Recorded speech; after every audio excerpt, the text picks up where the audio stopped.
No, I flew in here. Did you? For this? Wow, you're amazing. 16 hours. You're a hero. Only for this. Yeah. Let's give her an extra minute or two because she's so amazing, making such a long trip. Say your name and your affiliation. Taiwan News. So, Sir Hooper, why did you cast? I know you've answered it like 1,000 times. Do not worry. Ask me what you want. Okay, why did you cast them?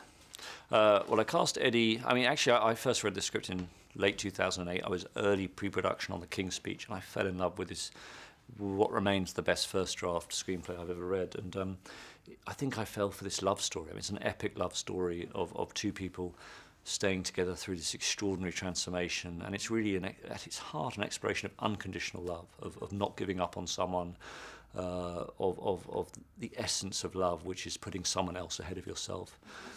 And I thought about Eddie because he's so kind of emotionally transparent as an actor. I'd first worked with him when he was 22 years old on Elizabeth I with Helen Mirren for HBO. And there was a scene in that where he's sentenced to death for rebelling against Queen Helen Mirren, which is obviously not a good idea. And he was so emotionally raw as this 22-year-old kid that I thought there was something very exciting about that. Then I worked with him on Les Miserables. His Empty Chairs, Empty Tables was, to me, one of the high points of the film. I mean, again, so moving. And I really wanted people to be moved by the story. And then there's something about Eddie that's sort of drawn to the feminine. I mean, he'd actually played girls' parts in school plays. He'd played Viola in Twelfth Night. Then Alicia Vikander, I mean, I'm very lucky that she exists. You know, when you've cast Eddie Redmayne and you're looking for someone to play opposite, it's a tough thing, you know, because Eddie's so great. But, you know, she's already got an interesting body of work, but she's so full of heart. She's so full of life. She plays Gerda with such strength, and she's never a victim. I love that, what she's brought to Gerda. Mm-hmm. And also talk about the nude scenes. How did you make them feel protected? Yeah, well, I mean, Alicia's Scandinavian, and as you probably know, the Scandinavians seem to be fearless about nudity in a way that Eddie and I found kind of amazing. So Alicia's so brave. If anything, Alicia put us at ease.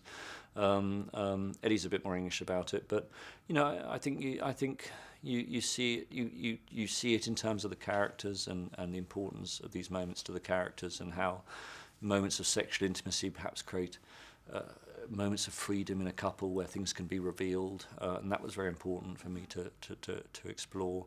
And you know, it's you make them with a very intimate crew, and make sure as few people are around as possible when you shoot those scenes. And actually, how hard it is to make a movie about transgender? Well, I think, you know, the job was made easier by having a wonderful script and based on this amazing novel written by David Ebersoff, and which was always, and it was a script that I didn't need to change very much because it was so well written. Plus also we had the benefit of such great inspiring advice from trans women and men that we met. I'm just out of curiosity, why you always choose difficult movies? You never make It's interesting. movies. Yeah, maybe I should. Yeah, I don't know. I suppose I'm quite drawn to subjects that are considered, that have been marginalised by history. I mean, the story of King George VI and his Australian speech therapist was a footnote of history and had not got any attention. Lily Elba, when I first looked her up on the internet in 2008, had very little about her, and yet I felt she was a trans pioneer who was very key to the transgender sort of movement. So.